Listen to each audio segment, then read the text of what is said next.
Este é o SupraCast, o seu podcast de cardiologia do interior de São Paulo para o mundo. Fala pessoal, sejam todos bem-vindos a mais um episódio do SupraCast. Eu sou o Marco Antônio, fellow em hemodinâmica aqui da USP de Ribeirão Preto e hoje novamente estou com meu grande amigo Thiago.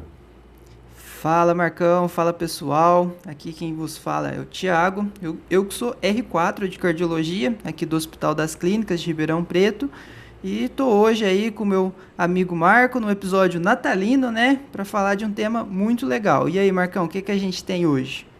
Isso aí, já no clima de Natal, virada de ano chegando também e é aquele momento, né, Thiago, que a gente vai começar a rever as metas, criar novos objetivos para o ano que vem. E tem tudo a ver com o que a gente vai falar, né? Hoje o nosso tema é sobre estilo de vida e prevenção cardiovascular, né? Um tema super bacana e que na realidade é o cerne da nossa profissão, né? Que é o nosso dever ali ajudar, orientar e caminhar lado a lado do paciente nesse processo, né? De melhoria de hábitos, de adequação de um estilo de vida mais saudável e, claro, prevenção cardiovascular, que é o que a gente mais gosta de fazer e de contribuir com o nosso paciente, né, Thiago? E você tem já um caso clínico aí, um desafio para a gente? Isso aí, Marcão. O desafio hoje é legal, hein? Ouve só. O paciente que a gente tem hoje é o senhor Nicolau, um paciente de 65 anos. Ele é natural e procedente de Rovaniemi, um vilarejo lá na Finlândia. Ele é aposentado atualmente, porém ele trabalha ainda, né, como entregador voluntário pelo menos uma vez por ano. Ele se diz assintomático e fala que carrega peso. Ele, de vez em quando ele falou que carrega uns sacos de presente de mais ou menos uns 20 quilos. Ele fala que sobe e desce chaminé sem sintoma de dispneia ou dor precordial. Ele fala que toma um vinhozinho ali nos finais de semana, mas no máximo uma dose por dia. Fala que tem um tabagismo aí desde os 20 anos de idade, mas nunca passou de 5 cigarros ao dia. Ele fala que é ativo, cuida de animais na fazenda, ele tem uma criação de cervídeos lá, ele tem umas renazinhas lá no quintal dele. E ele fala que não faz atividade física de forma regular. Não tem comorbidades conhecidas, porém ele não faz segmento regular no médico. A última vez que ele foi no médico foi há 15 anos, quando ele teve uma queda do seu trenó lá no quintal da casa. Na época ele fala que mediu a pressão, saturação de oxigênio, frequência cardíaca, estava tudo normal. Porém hoje ele resolveu passar num cardiologista, ele falou, vou lá em Ribeirão Preto, vou passar num cardiologista recém-aprovado na prova de título da SBC para avaliação clínica. E pois, segundo ele, né, os irmãos dele, que são mais jovens, inclusive, tiveram um infarto. E aí, Marcão, tá na sua frente esse paciente. O que a gente faz, hein? Thiaguinho, sensacional. Esse paciente, ele é super especial, né? Esse paciente especialíssimo. E vamos lá, vamos cuidar dele, vamos ajudar esse paciente, né?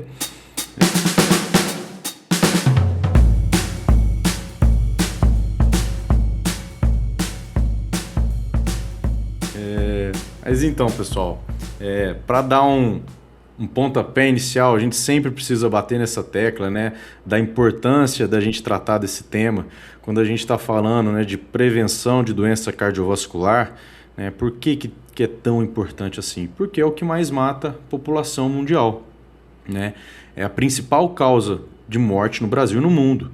E dentro do espectro dessas doenças, o infarto, o AVC, né, tem um paciente que pode se apresentar com edema agudo de pulmão hipertensivo, temos dissecção de aorta, né, e para ter uma ideia, são 400 mil mortes anuais no Brasil, né, cerca de 1.000 mortes por dia, isso é muita coisa, né? Então, assim, a gente tem até uma ferramenta, né, da Sociedade Brasileira de Cardiologia, o cardiômetro, que é um indicador ali que vai averiguando o número de mortes por doença cardiovascular e, né, o mais recente que essa ferramenta mostrou para a gente tinha cerca ali de 385 milhões e 600 mil mortes. É um número, assim, astronômico, né? Desde quando a gente começou a averiguar essa situação. Então, acho que esse panorama a gente precisa ter em mente para a gente sempre pensar em prevenção cardiovascular para o nosso paciente. E esse nosso super especial aí, paciente, tá cheio de coisa, tá cheio de fator de risco, tá cheio de coisa para a gente ajudar, né? E já que a gente está falando de prevenção cardiovascular, Thiago, existem alguns conceitos que a gente tem que ter em mente, né? Exatamente, Marcão. Acho que falar desse tema, né, de prevenção, aqui, prevenção cardiovascular, né, a causa mais comum de morte. Então, não tem dúvida que isso é importante, né? Ninguém tem dúvida disso. Mas, no conceito geral, assim, para o pessoal entender o que é uma prevenção, né? A prevenção, a gente teve esse conceito desenvolvido inicialmente na medicina como um todo. Foram dois pesquisadores, né, que é o Livell e Clark, que eles descreveram os níveis de prevenção. Isso é importante para a gente saber, para a gente ter noção de onde que a gente vai estar agindo no nosso paciente. O conceito clássico deles, né, era de prevenção em 4 níveis, que seria a prevenção primária, aquela que você está agindo para impedir o surgimento da doença, ou seja, você está evitando que a doença se instale naquele paciente. Pensando em saúde pública, isso é o melhor dos mundos, né? Porque você evita que o paciente ele tenha o desenvolvimento da doença, você reduz gastos, tanto com tratamento quanto com diagnóstico, você age ali, digamos, na raiz da coisa, né? Um exemplo disso é você vacinar, por exemplo, antes que o paciente se infecte. Então, a vacinação é um exemplo clássico aí que a gente ouve de prevenção primária. E aqui, nesse caso, por exemplo, você desenvolver hábito de vida saudável, dieta saudável, você está evitando, por exemplo, uma obesidade. Então, você está agindo antes que a doença obesidade incida sobre o paciente. O nível secundário já é você tentar detectar precocemente aquela doença para reduzir os danos que ela vai causar. Um exemplo que eu gosto de falar é aquele paciente que vai ali no consultório e detecta que ele tem pressão alta. Você começa a tratar a pressão antes que ele tenha um infarto, um AVC, uma complicação dessa pressão. Também é muito importante, talvez o ideal seria tentar evitar que ele desenvolva hipertensão, mas uma vez você detectando precocemente, antes dele ter uma complicação, também está valendo. O nível terciário já é aquele que a gente chegou um pouquinho depois, né? Aquele paciente que já tem a doença e você vai incidir ali para evitar complicações, evitar sequelas, fazer uma reabilitação. O exemplo clássico da terciária é aquele paciente que teve um AVC, você vai fazer uma reabilitação para ele reduzir as sequelas, né? E a prevenção quaternária é um conceito um pouco mais novo aí, que é aquele que fala sobre você proteger o indivíduo de intervenções médicas desnecessárias, né? Você evitar iatrogenias. Um exemplo da cardiologia que eu gosto muito é aquele paciente que chegou com uma dor precordial completamente atípica, um paciente sem fator de risco nenhum, você vai lá e pede um cateterismo para ele. Então, isso é um exemplo de como não fazer prevenção quaternária, né? Você está expondo o paciente a um exame invasivo que naquele cenário é desnecessário, né? Então, isso é um conceito muito importante. Tem um conceito um pouco mais novo também, que é bastante legal, que é a prevenção primordial. O que seria isso? Você atuar nos determinantes sociais e ambientais para evitar o surgimento dos fatores de risco. Então, um exemplo para o pessoal entender seria você investir em educação, por exemplo. Você educar aquelas pessoas de que o cigarro faz mal. E aí o paciente, ele evita de fumar antes que ele tenha qualquer complicação daquilo, né? Você já está agindo antes mesmo do fator de risco estar presente. Você ensinar coisas sobre dieta, sobre alimentação, você já promover desde o princípio ali uma consciência de alimentação saudável. Política de saneamento básico, por exemplo, você vai estar evitando que o paciente tenha a possibilidade de se expor a patógenos. Então, tudo isso é prevenção primordial, também um conceito muito importante. Isso é talvez um conceito mais abrangente, né? Assim, envolve mais coisa de política pública, mas também é importante a gente, enquanto médicos, no âmbito da medicina, saber que isso também influencia na nossa prevenção primária também, né? Quando a gente está falando de promover hábitos saudáveis, a gente tem que lembrar que isso tudo tem que começar lá na educação do paciente. Exatamente. Entender o que é um hábito saudável, por que isso é importante, né? Mas falando especificamente de causas cardiovasculares, né? Eu quero que você fale para a gente, Marco, o que a gente tem que se preocupar, né? O que a gente tem que prevenir no paciente igual esse que está aí na nossa frente? Perfeito. Só, né, pontuar, Tiagão, isso é perfeito isso que você falou, né? Ainda mais nos tempos atuais, né? Obesidade infantil, as telas, enfim, muita ansiedade. A gente vai abordar alguns temas, mas assim, desde cedo a gente pensar em hábitos saudáveis, né? Isso foi realmente muito cirúrgico que você falou. E agora, de fato, né, o que a gente vai prevenir? Qual que é o nosso objetivo?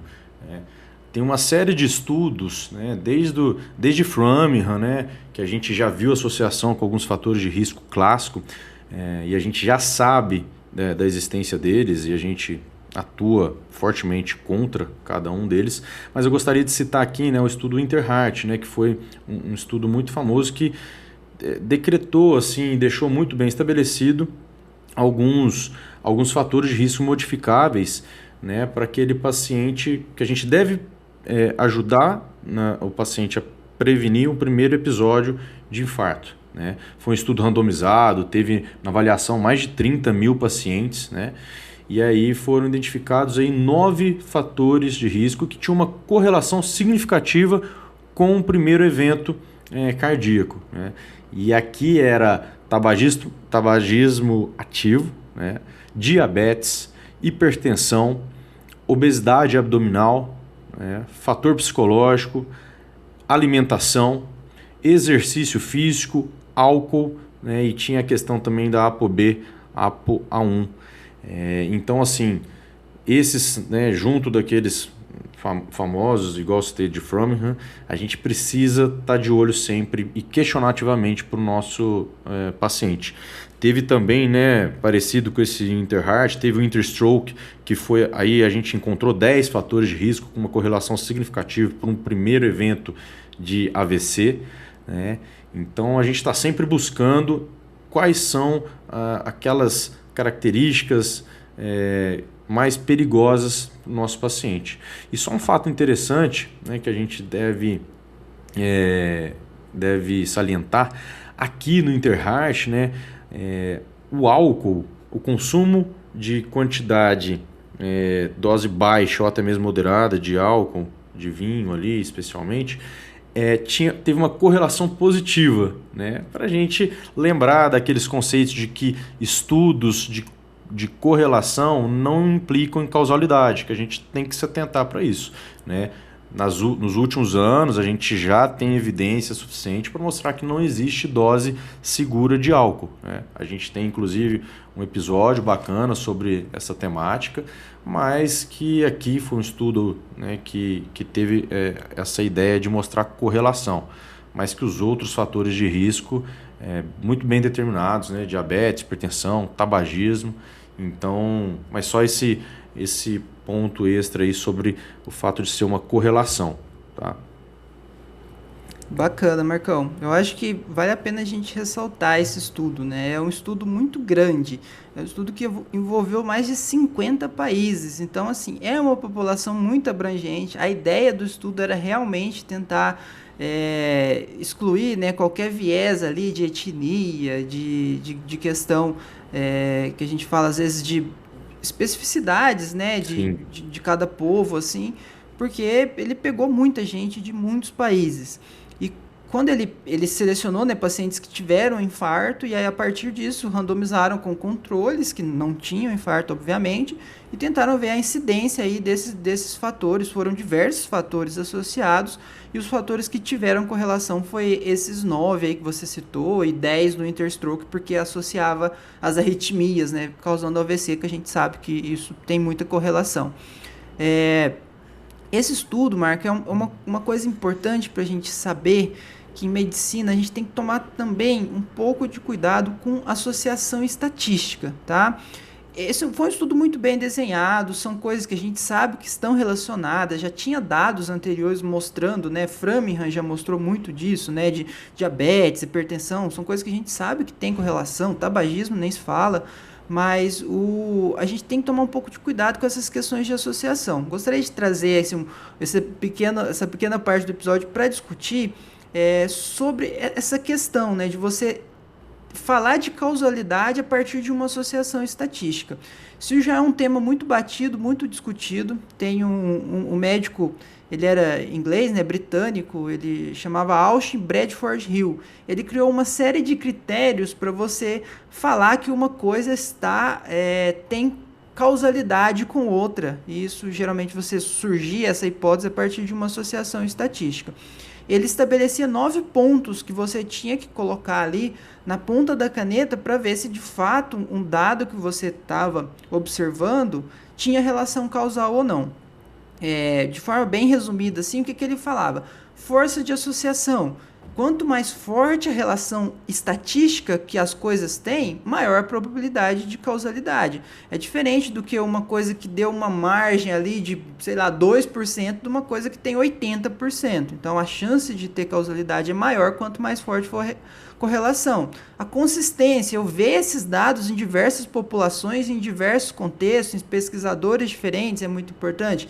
A especificidade, né? Tipo assim, essa causa leva a um efeito específico sobre o indivíduo? Faz sentido isso?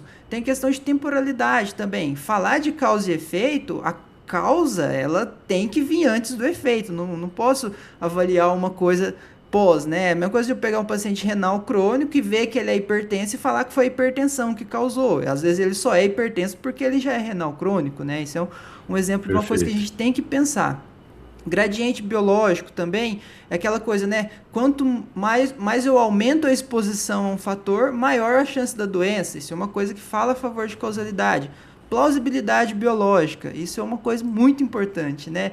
Será que faz sentido isso que eu estou vendo, né? Essa correlação ali, às vezes eu tenho uma correlação estatística de coisas absurdas, né? Tem vários exemplos cômicos aí na internet, mas que a gente vê, né? Às vezes uma, exposição a, ouvir tal música para desenvolvimento de câncer de cólon. Não tem nada a ver a música que você está ouvindo, né? Mas pode ter essa correlação, você tem que tomar cuidado e ver se isso é plausível ou não. É coerente ou não? É compatível com outros dados? Tem evidência experimental? Já tem analogia conhecida? Então, isso são perguntas, né, das 9 perguntas ali que o Bradford fazia para você estabelecer correlação. São verdadeiros filtros, né? Isso é muito importante, Marco. Por quê? Porque hoje em dia a doença cardiovascular é muito comum e às vezes vai sair trabalho, vai sair dados que podem tender a uma associação estatística. A gente tem que tomar cuidado. O que a gente está falando aqui hoje de fatores de risco são coisas consolidadas e que passaram pelo crivo de praticamente todos esses 9 pontos. Porque às vezes a gente tem que tomar cuidado, porque a gente pode ver coisas, por exemplo, aumentou a vacinação contra uma determinada doença e está tendo aumento de número de infarto.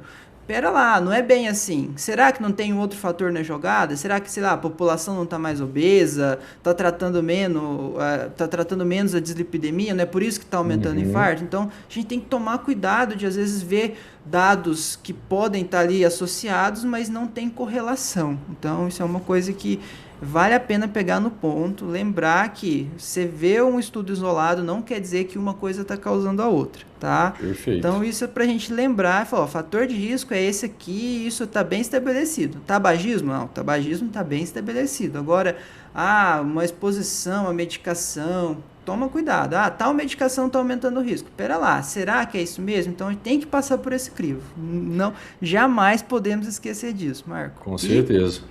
É uma coisa importante, né? E agora vamos voltar para o nosso paciente, né? Já fosforilamos demais aqui. Mas isso é fundamental, né, Thiago? Porque falando de prevenção cardiovascular, a todo momento a gente deve estar pensando em cada um desses pontos que você elencou, né?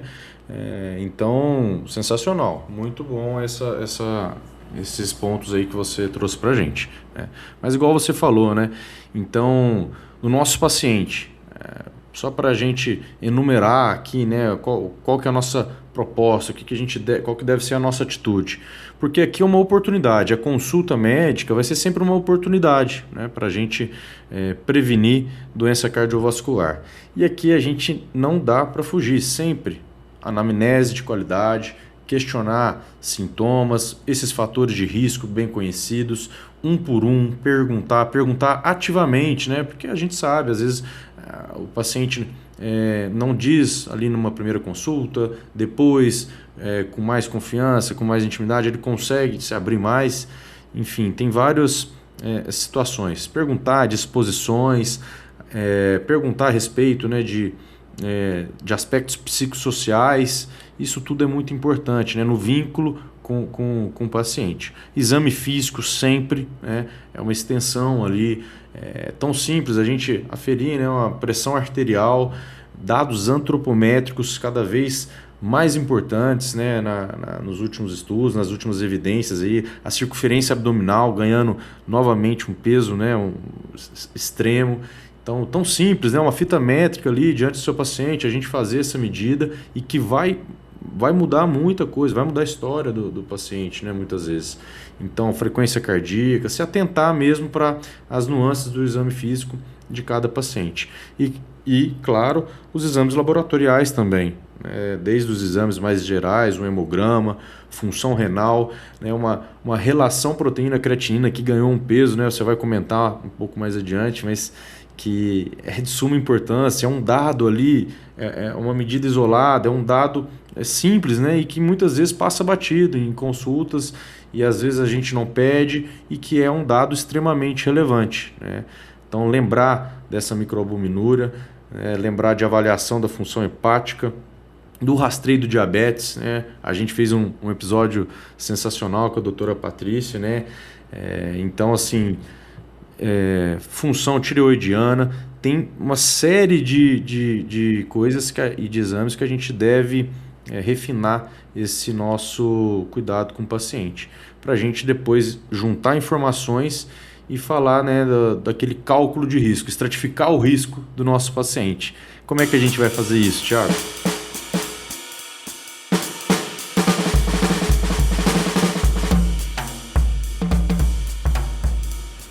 Isso, Marco, eu acho que a estratificação de risco é um resumo, né? É o final de tudo aquilo que você comentou, né?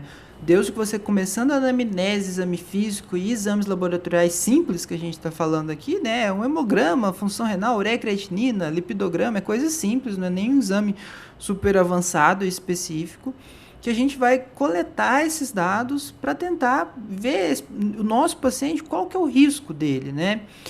Tem coisas, né?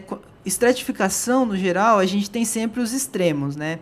É muito fácil se chegar um cara de 20 anos que não tem problema de saúde nenhum, você falar que ele é baixo risco. Também é muito fácil chegar sei lá, um paciente de 80 anos que já infartou 5 vezes.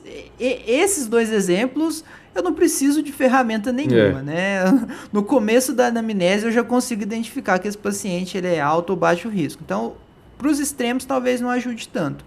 Mas para esse paciente, igual é o nosso paciente do exemplo, ele está no meio termo ali, né? Ele é mais idoso, mas ele não tem sintoma nenhum, não tem comorbidade, mas tem ali uma exposição a tabagismo. Então, nesse cenário, o score de risco ele ajuda muito. E hoje, né, a gente tem aí recomendação por diretriz, né, tanto a diretriz de obesidade, diretriz de dislipidemia, fala do score de risco Prevent, para a gente aplicar ele para a estratificação de risco. É um score muito robusto, né, ele foi desenvolvido pela American Heart, tem assim um pool de pacientes de mais de 6 milhões e 500 mil pacientes que forneceram dados para esse estudo.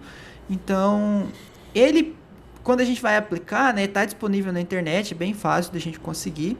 Ele avalia pontos fundamentais, né, e muitos que você comentou lá no Interheart, né. Então, além de sexo e idade, que são fatores aí não modificáveis, ele fala de tabagismo, ele fala de dislipidemia, né, ele coleta dados do colesterol total, HDL, se está usando estatina ou não. Índice de massa corporal, ele vê o IMC, ele vê a pressão arterial sistólica desse paciente, ele vê a taxa de filtração glomerular, isso é um dado novo, né, que o score, o Interheart não trouxe doença renal crônica como uma correlação, mas no score Prevent, a taxa de filtração glomerular entra como um fator de prognosticador, um fator de estratificação, na verdade.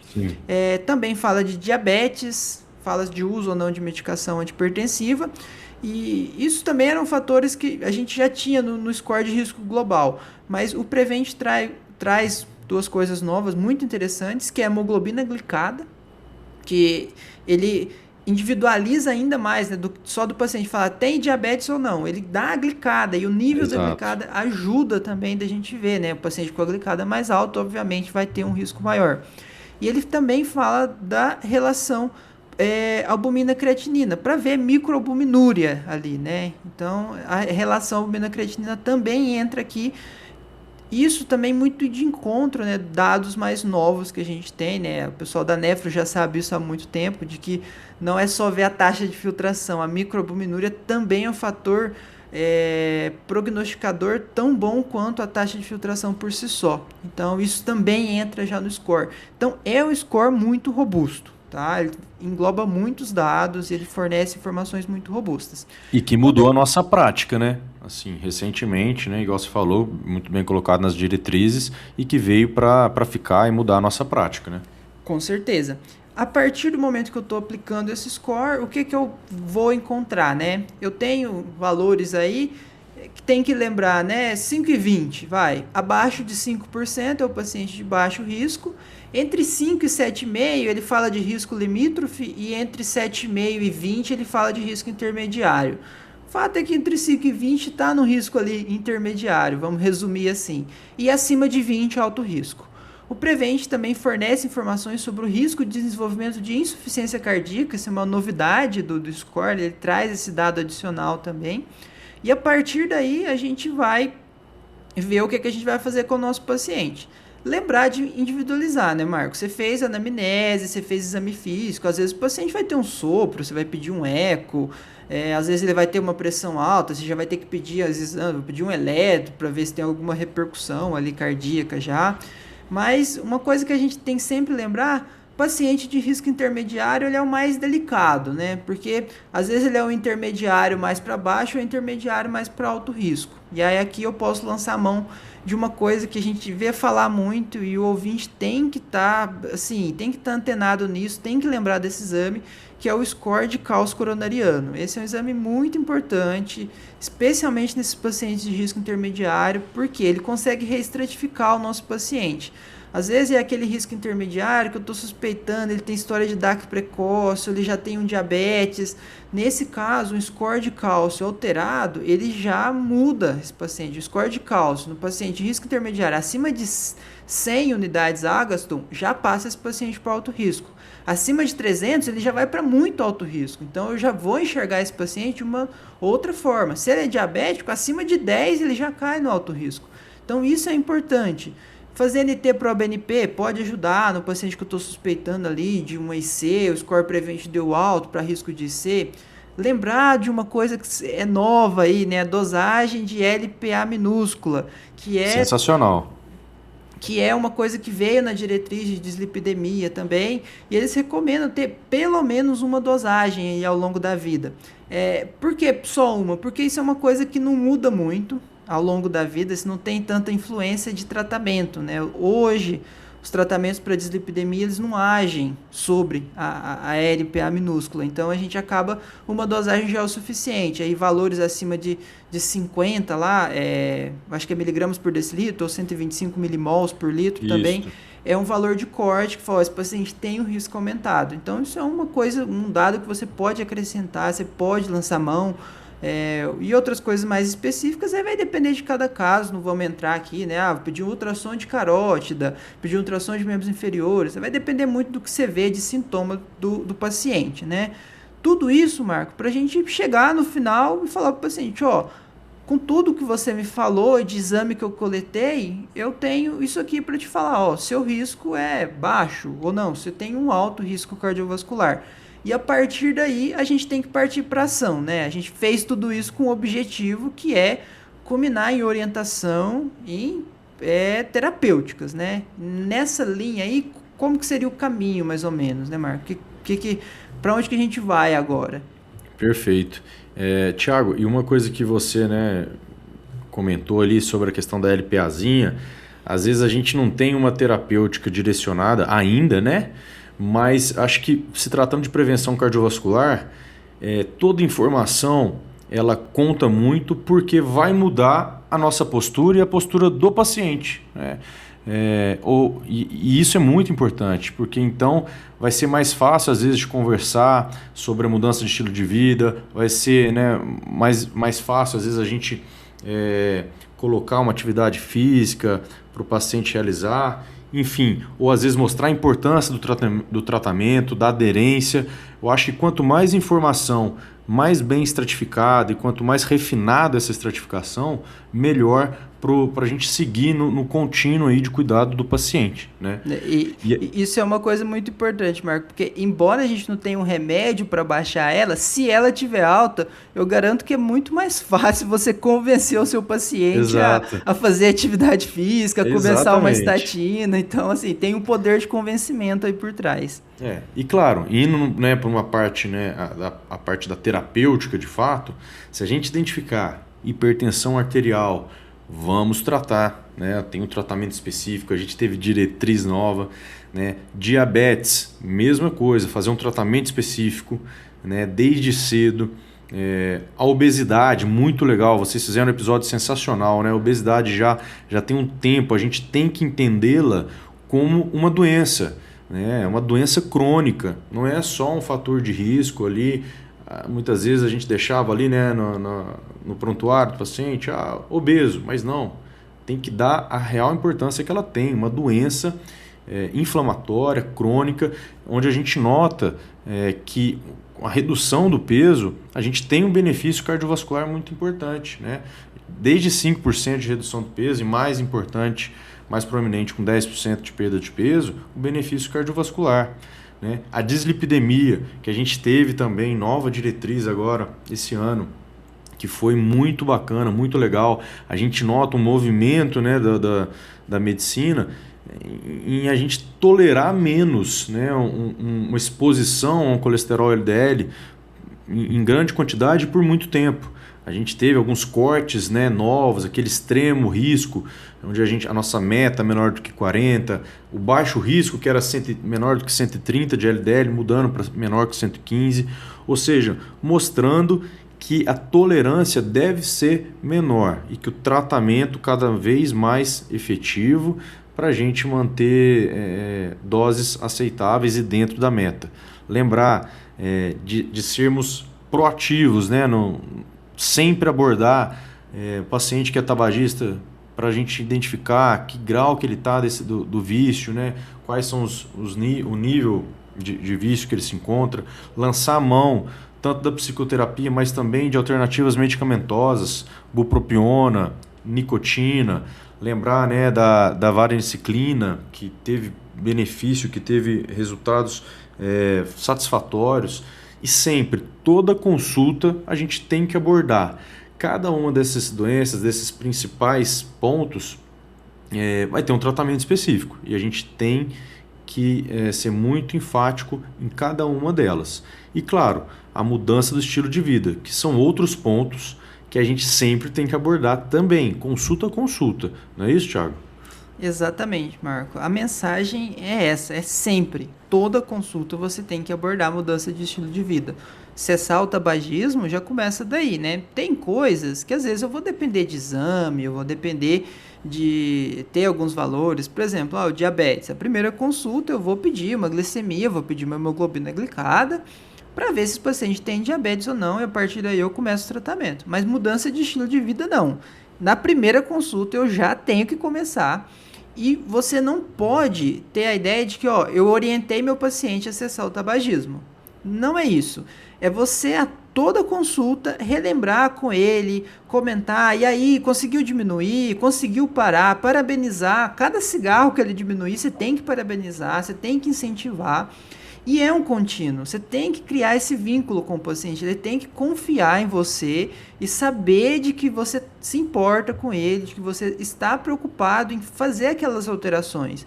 Porque uma coisa é, sei lá, ele ouviu o médico falando, tem que fazer isso. Outra coisa é ele ver que o médico está preocupado se de fato ele está seguindo as orientações, se ele tentou, se ele teve dificuldade, se ele teve dificuldade, você acolher. Então, mudança do estilo de vida parte muito disso, de você estar junto com o paciente. Mudar hábito definitivamente não é fácil. Falando especificamente das coisas que a gente tem que orientar, né? além de cessar o tabagismo, questão de alimentação também.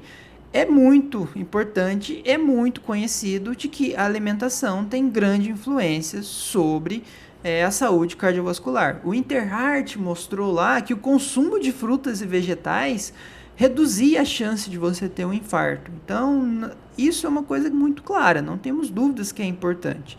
Só que a alimentação é uma coisa complexa, né? Porque envolve ali a questão do acesso que o paciente tem aos alimentos, a questão da disponibilidade dos alimentos ali na região que aquele paciente mora. Então, é uma coisa difícil, né, de você orientar, mas você tem que individualizar. E a tendência hoje é você enfatizar numa abordagem mais qualitativa e não quantitativa dos macronutrientes. Tem sempre aquela máxima de dieta equilibrada, balanceada ali, mas antes de tudo, alimentos de qualidade, né? E o que seria assim esses alimentos de qualidade que a gente fala, né? Quando a gente está falando de carboidrato, é você evitar de consumo carboidratos simples, carboidratos que são muito ricos em açúcares ou farinhas refinadas, porque são carboidratos que têm um índice glicêmico muito alto. Isso é ruim, tanto para o metabolismo da glicose, tanto para o metabolismo dos lipídios também. Então, você evitar ali esses alimentos e dar prioridade para alimentos com índice glicêmico um pouco mais baixo. Por exemplo, leguminosas, grãos integrais, frutas com cascas, tem a questão da fibra que eu vou falar daqui a pouco. Então, essa alimentação, focar em qualidade, carboidratos de qualidade. A gente sabe também que às vezes tem umas dietas malucas aí, de você tentar às vezes usar, ter uma ingesta muito grande de carboidrato e reduzir gorduras. A gente sabe que já tem estudos mostrando que um consumo de carboidrato acima de 65% aumentou a mortalidade geral, e também dietas muito restritas em carboidratos, você tentar cortar também e priorizar proteínas e gorduras ali no lugar, abaixo de 40% de carboidrato, também teve essa mesma correlação com o aumento de mortalidade. Então a recomendação hoje é entre 50% e 50% de carboidratos, lembrar de carboidratos de qualidade, é essa a mensagem. Questão também de gorduras. Evitar gordura insaturada, não pode gordura insaturada. E aí priorizar gorduras monoinsaturadas, por exemplo, azeite de oliva, ou azeite de abacate, por exemplo, e gorduras poliinsaturadas que a gente tem em peixes, algumas sementes ali também, são gorduras que elas são melhores para o metabolismo dos lipídios, elas conseguem ter uma redução do LDL e, consequentemente, prevenir a doença cardiovascular. Por último, não menos importante, as fibras, né? As fibras são muito fundamentais.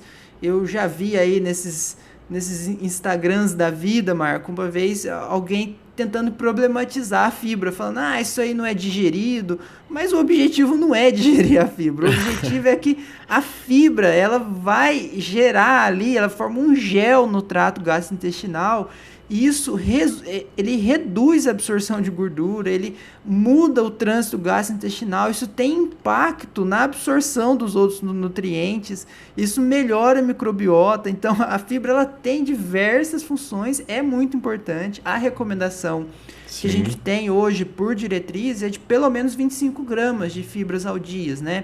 E fibra a gente consegue em diversas frutas aí, principalmente frutas com casca, a gente consegue facilmente chegar a bater essa meta aí de 25 gramas ao dia. Então, fibra é importante. E uma coisa também, Thiago, lembrar de tentar evitar a todo custo aquela gordura trans também, né? Aqueles alimentos muito processados, os ultraprocessados.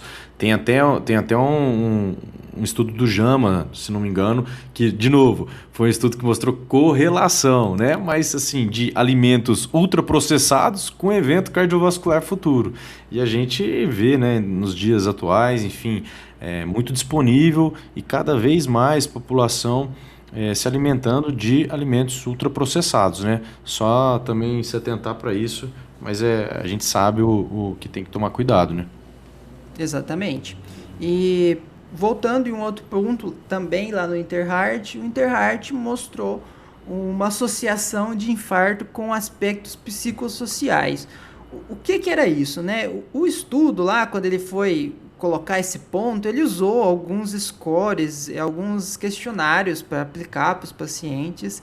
E esses questionários abordavam questões, por exemplo, o fato do paciente ter depressão ou não, ter transtorno de ansiedade ou não, ter passado por eventos estressores, marcos estressores na vida, e tinha uma questão financeira também, se esse paciente vivia em uma condição de fragilidade financeira, de estresse financeiro.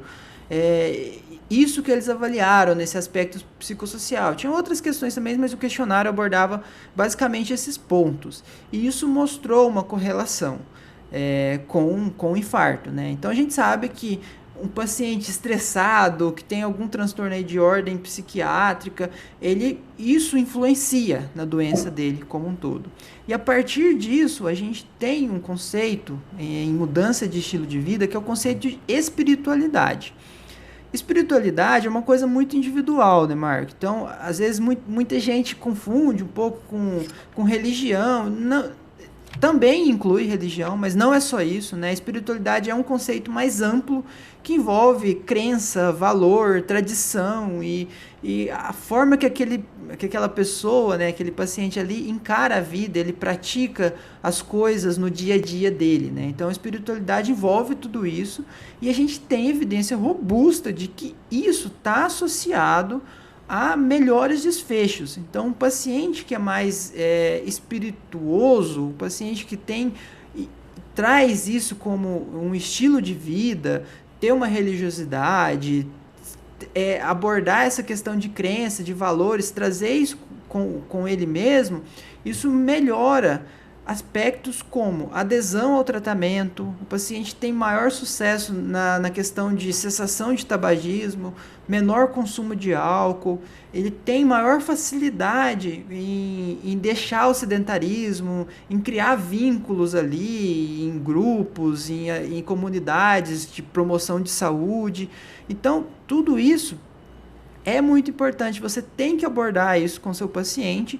Obviamente isso é uma coisa completamente individualizada, né? Você vai ver quais são os valores daquele paciente, o círculo social dele, no que ele se apoia, no que ele acredita e tentar usar isso para apoiar ele nas intervenções. Então, a partir disso, tentar fazer uma correlação disso com o tratamento da dislipidemia, o tratamento da hipertensão, a cessação de tabagismo. Então, é uma coisa que a gente também tem que abordar.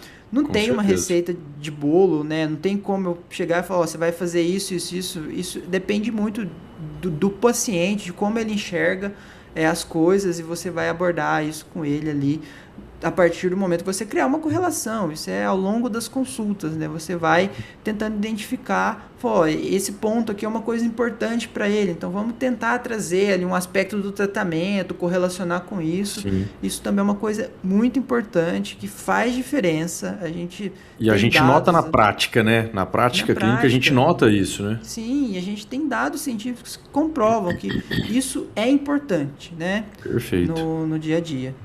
Ô, Thiago, e mais 2 pontos que eu gostaria de colocar, né? Acho que tem, né, a questão do consumo de álcool, extremamente comum. No episódio que a gente fez com a Ana, a gente, né, falou muito sobre só aquela questão que eu comentei do Interheart, né, que o consumo de uma quantidade baixa ali, uma dose leve a moderada, teria até uma correlação em ser um fator protetor, mas que na realidade a gente sabe que as evidências mais recentes mostram que não existe uma dose segura. Então, assim, sempre a gente vai precisar orientar, né? Que não existe uma dose segura e que a gente não vai falar, bebe sim um cálice de vinho, uma taça de vinho por dia para benefício cardiovascular. Isso não existe, isso caiu por terra, é preciso a gente sempre chancelar isso. E um último ponto, né, por último, mas não menos importante, talvez um daqueles, né, aquilo que a gente sempre fala com o nosso paciente e sempre deve falar. Acho que a questão do exercício físico, né? O sedentarismo a gente tem que entender também, cada vez mais com doença. A gente vê que os pacientes sedentários, os pacientes com baixa aptidão cardiorrespiratória, eles evoluem mal, eles têm mais evento cardiovascular ao longo da vida. A gente precisa bater na tecla da importância de realizar exercício físico. E aqui exercício físico, programado, né, orientado ali, sempre deixar clara aquela diferença, né? Não é uma atividade física. Atividade física por si só é você levantar, andar alguns passos, isso por si só já é uma atividade física, mas a gente está falando de exercício físico programado, estipulado para a capacidade de cada um.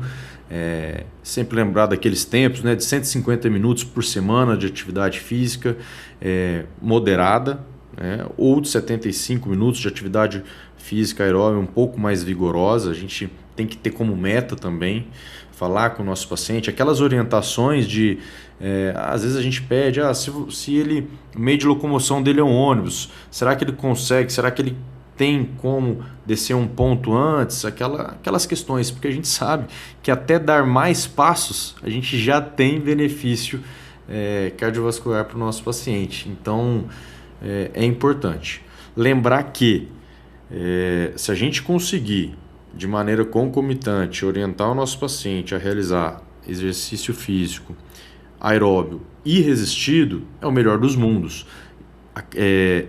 O desenvolvimento de massa muscular é de suma importância. Quando a gente fala, né, de prevenção de queda nos idosos, a sarcopenia como um valor prognóstico muito importante. Então, criar de fato força física, criar músculos, né, é muito valioso. A gente tem a aptidão cardiorrespiratória, né, o VO2 como um ponto prognóstico de suma importância. Pacientes mais aptos, né, com uma aptidão cardiorrespiratória melhor, eles vivem mais, eles vivem melhor. Então, é uma coisa para a gente sempre conversar, consulta com o nosso paciente, estipular metas de tempo, estipular prioridades e sempre entender o sedentarismo também como uma doença e combatê-lo ativamente. Sensacional, Marcão. Eu acho que essa questão da atividade física é até um tema que a gente deve um pouco para os nossos ouvintes, né? Eu acho que não teve um episódio focado especificamente nisso, né? Vamos, com certeza. De cardiologia do esporte, mas é uma coisa assim, né? Essa questão do teste ergométrico mesmo ajuda, né? Mas principalmente o cardiopulmonar, essa questão de valor de VO2, isso é uma coisa que tem trabalhos recentes agora desse ano de que o VO2 tem uma correlação com redução de mortalidade por Exatamente. câncer, né? Então, assim, é de suma importância, isso é uma coisa que a gente tem que abordar com o nosso paciente, assim, mostrar para ele, de que, ó, isso que você está fazendo, você está reduzindo a chance de morrer, né? Tipo assim, a redução de mortalidade, e não é uma intervenção complexa, né? Fazer atividade física não demanda muito, demanda mais tempo e vontade, disponibilidade, né?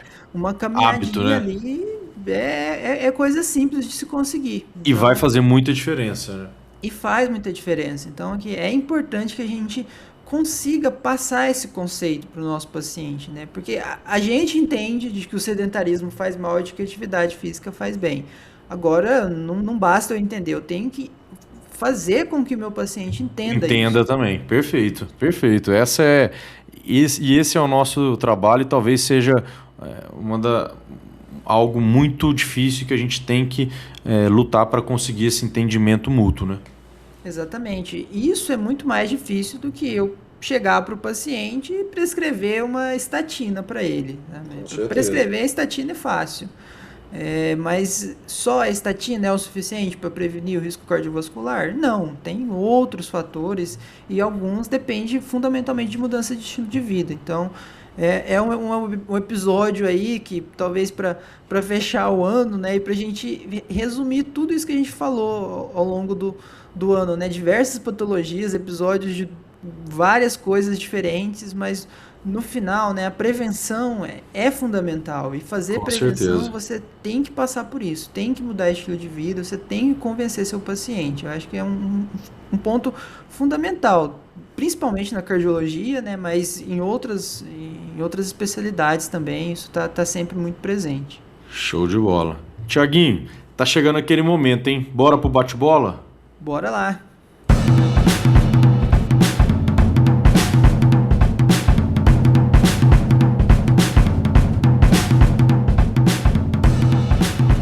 Muito bem. Marcão, vamos começar nosso bate-bola com uma pergunta. Quais que são os níveis de prevenção cardiovascular? Então, Tiaguinho, você muito bem colocou, né? No começo do episódio, a gente tem a prevenção primária, né? Impedir o surgimento de uma doença. A gente tem a prevenção secundária, né? Que é detectar e tratar precocemente aquela doença para a gente reduzir a sua gravidade, né? A gente tem a terciária, que vai controlar aquela doença já existente e prevenir as complicações. E temos a quaternária, que vai proteger o indivíduo ali de um excesso de intervenção médica, né? Aquela intervenção que às vezes pode levar mais risco do que benefício. Mas eu gostaria de salientar aqui aquela prevenção primordial, cada vez mais importante, que é atuar nos determinantes sociais e ambientais para evitar o surgimento dos fatores de risco, ou seja, a prevenção ali do estilo de vida, desde da tenra infância, a juventude, depois nos adultos, a gente sempre deve priorizar a prevenção primordial. Tiago, uma pergunta aqui para você. Quais os principais fatores modificáveis de risco cardiovascular? Marcão, eu vou buscar aqui então os fatores do estudo Interheart, que são eles: tabagismo, obesidade, com um asterisco aí, especialmente circunferência abdominal, que o estudo mostrou, né? Hipertensão, diabetes, dislipidemia e fator estressante psicossocial, estresse psicossocial. Esses são 6 fatores aí que mostraram uma correlação negativa, né? Um aumento de risco aí de infarto. E tiveram 3 fatores benéficos, né? Que seria o consumo de frutas e vegetais, o consumo de álcool, aí com um grande asterisco, né? Lembrar das quantidades, não sabemos o quanto que é seguro ou não. No final, a recomendação é de que não use álcool. E a prática de atividade física. Esses 9 fatores aí, 6 ruins e 3 bons, vieram do Interheart. E lembrar que teve o Interstroke também, que mostrou que a ocorrência de arritmias aí, FA, flutter, também foi um fator que aumentou o risco de AVC, uma coisa também muito bem conhecida. Lembrar aí também de outros fatores um pouco mais modernos que o Interheart não avaliou, mas questão de doença renal crônica, relação de microalbuminúria também são fatores que a gente tem que estar de olho aí, a gente tem que intervir sobre eles, tá? E sabendo todos esses fatores, como que eu faço uma avaliação inicial do meu paciente visando a prevenção, Marco? Aí é o seguinte, Thiago, claro, anamnese, exame físico, exames complementares, sempre. Mas aqui eu gostaria de trazer uma mudança na nossa prática clínica, né, recente desse ano, e gostaria de salientar aqui a utilização na prática diária do score de risco Prevent. Ou seja, a gente tem que estratificar o risco do nosso paciente e agora utilizar a calculadora do score de risco Prevent. Então, anamnese, exame físico, exame complementar e estratificação do risco com a calculadora do score de risco Prevent. Tiago, quais são as principais recomendações sobre mudança no estilo de vida? Muito bem, Marco. Então, você acabou de falar, vamos estratificar nosso paciente. Uma vez que a gente estratificou, a gente definiu o risco e a gente vai agir sobre isso. Vou tratar a comorbidade que tiver, uma prevenção secundária, e vou tentar prevenir aquelas que não estão presentes a partir da prevenção primária. E aí a mudança do estilo de vida vai valer para todos e a qualquer momento. Quais que são? Cessar tabagismo, não consumir bebida alcoólica, alimentação saudável visando qualidade dos alimentos, prática de atividades físicas, lembrar do número de 150 minutos de atividade aeróbica por semana, ou de moderada intensidade, ou 75 de atividade um pouco mais intensa. Exercício resistido também ajuda, e lembrar que qualquer atividade é melhor que nenhuma atividade, mas tentar atingir essas metas. E por último, e não menos importante, a questão da espiritualidade, tentar abordar o nosso paciente, tentar ver a vida de uma forma diferente, de forma mais leve, trazendo alguns valores e crenças para ajudar na adesão terapêutica e também em outros aspectos da própria mudança de estilo de vida. Então, com tudo isso aí, a gente vai estar junto com o nosso paciente para tentar melhorar. Tá? Perfeito, Thiaguinho. Show de bola, meu amigo. Muito bom. Acho que a gente conseguiu, né, elencar aí os principais pontos. Claro, acho assim, cada ponto pode ser um podcast novo. Isso aqui dá muito abrangente. A gente tentou colocar os principais pontos, relembrar algumas questões. A gente teve muita diretriz esse ano, mas em tempos, né, de final de ano, de relembrar as metas, de ver o que a gente fez, o que a gente cumpriu, onde que a gente deixou a desejar, do ponto de vista dos cuidados com a nossa saúde, com o nosso estilo de vida.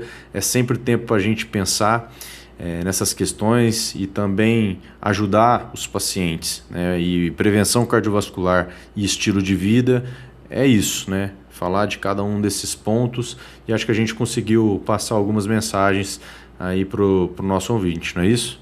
Sensacional, Marcão. Acho que um episódio aí para fechar um ano com chave de ouro, né? Eu acho que são mensagens importantes aí, né? Para os nossos ouvintes, talvez de forma até particularmente para cada um, e também informações aí para levar para o dia a dia e aplicar também na prática clínica, né? Eu acho que foi muito interessante. Vamos aos nossos abraços, Marcão? Com certeza.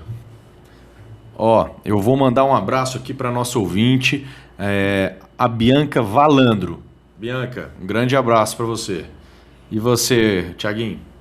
Eu vou mandar um abraço para o nosso ouvinte que chama Diógenes Bessa. Ele é endocrinologista e acompanha aí o SupraCast. Um grande abraço, Diógenes. Continua nos acompanhando. Esperamos trazer mais temas aí de endocrinologia também no próximo ano. Show de bola. Sempre lembrar, né, pessoal? Segue a gente no Instagram, @SupraCast Cardiologia, no YouTube, @SupraCast. Dá 5 estrelas pra gente no Spotify. Qualquer dúvida, qualquer questão, manda pra gente. E aqui já queria deixar, né, em nome de toda a equipe do SupraCast, foi um ano extremamente produtivo, muito bom estar aqui com vocês. Já desejar aqui um Feliz Natal, um próspero ano novo para todos os ouvintes, né? Que venha um ano extremamente positivo para todos nós, e que com certeza o SupraCast vem com tudo em 2026. Isso aí, faço as palavras do Marco as minhas, né? Reforço aí um Feliz Natal para todo mundo, para todos os nossos ouvintes, um próspero ano novo. Esse é o nosso último episódio do ano, é o episódio de número 80, então tivemos vários episódios esse ano, viu, Marco? Isso aí, e muita coisa. Fechamos aí com um episódio simbólico, e apesar de ser o último do ano, isso aqui é só o começo, né, Marco? Temos muita novidade aí pro ano Com que vem. certeza. Vamos vir com tudo. Isso aí. Thiaguinho, muito obrigado, meu amigo. Um grande abraço. Pessoal, 2026, tamo junto. Isso aí, um abraço, pessoal, e até breve.